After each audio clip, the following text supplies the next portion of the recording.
It is time for some more planning. I'm Robin with Consider the Wonders, and we are talking about White Sands National Park today.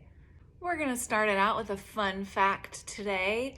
This national park actually used to be a national monument. It was designated in 1933, and then fast forward to 2019 and it becomes a national park. Before you even go to the park, you need to check to make sure that they're even open, because just next door is White Sands Missile Range. Missiles.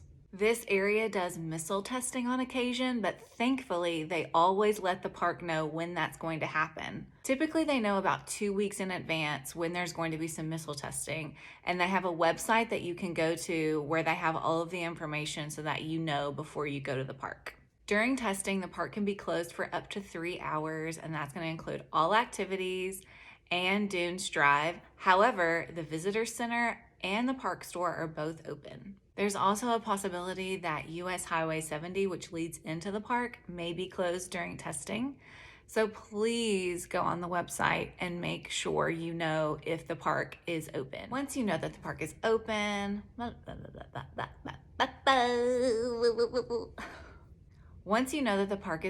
you're headed there, and you need to be considerate of 2 things. One is the entry fee. Most National Park Service locations require a fee, and this one is between $15 and $25.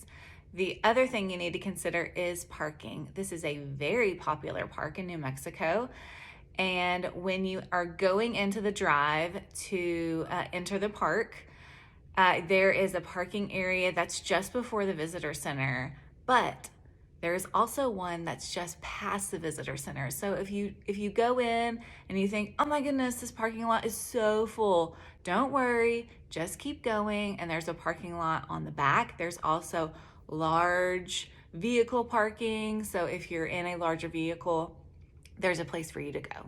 Let's chat about the great activities that you can do at White Sands National Park. Sledding, hiking, cycling, etc. All the good things. Let's get into it. First thing to ask yourself when you're doing an activity at White Sands is, do I need a permit for this? If you are planning to go early or stay late at the park, you will need a permit. They open at 7 a.m. and typically close between 5 and 9 p.m. depending on the season. There's also backcountry camping that you'll need a permit for. This is not always open because they're making sure to preserve all of the vegetation and the beautiful landscape of White Sands. So sometimes they close backcountry camping to be able to restore some of the areas. There are also several movies that have been filmed at White Sands. Have you seen Transformers? If you're looking to make a film here at the park, that's another thing that you're gonna need a permit for. One of the most popular activities in the park is sand sledding. Now you can bring your own board or you can rent or purchase one at the gift shop. There are a number of places that you can sled in the park, but I would highly encourage you to head all the way down Dunes Drive to the large dunes at the end, because those are gonna give you the best speed. Hiking is something else that visitors love to do in the park. They have 5 designated trails that range between half a mile or up to 5 miles. Now, it can get really hot in the summer at the park, so make sure that you've got plenty of water, and definitely talk to some rangers before you head out on a hike when it's really, really hot, because they're gonna know the best conditions and the best things for you to do if you're gonna go on a hike. Maybe you're wanting to do a little more than hiking and you want to try out some cycling. Well, that's definitely an option for this park. However, you've got to keep it on the roads. Anything that's off-roading, including the trails, is strictly prohibited, and you'll get a $50 fine. One thing that is great for the roads is driving Dunes Drive. This is an 8-mile road that goes all through the park. You can get to so many different destinations, trails, picnic areas on this road. Be aware that the first 5 miles of the road are paved, but the last 3 miles are packed sand. So a little bit different, but they are good for vehicles, so you shouldn't have any problems. I do want to mention some very special activities at this park for the full moon. May through October, the park extends its hours when there is a full moon.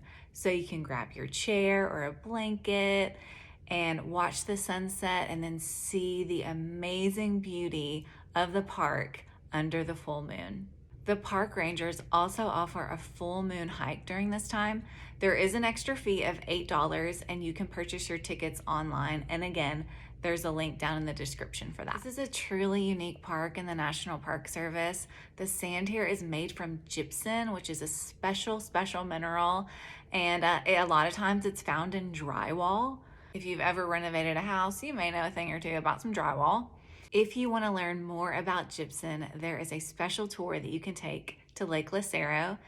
It is an additional $8 fee, just like the other hike, and you can actually get these tickets 2 months in advance. It's popular, so I would highly recommend getting those if you're wanting to do this tour. If you're looking for a great day in New Mexico, White Sands can definitely give you that. It's a beautiful park that is full of amazing things. I hope that you'll check it out, and hopefully I'll see you at the park.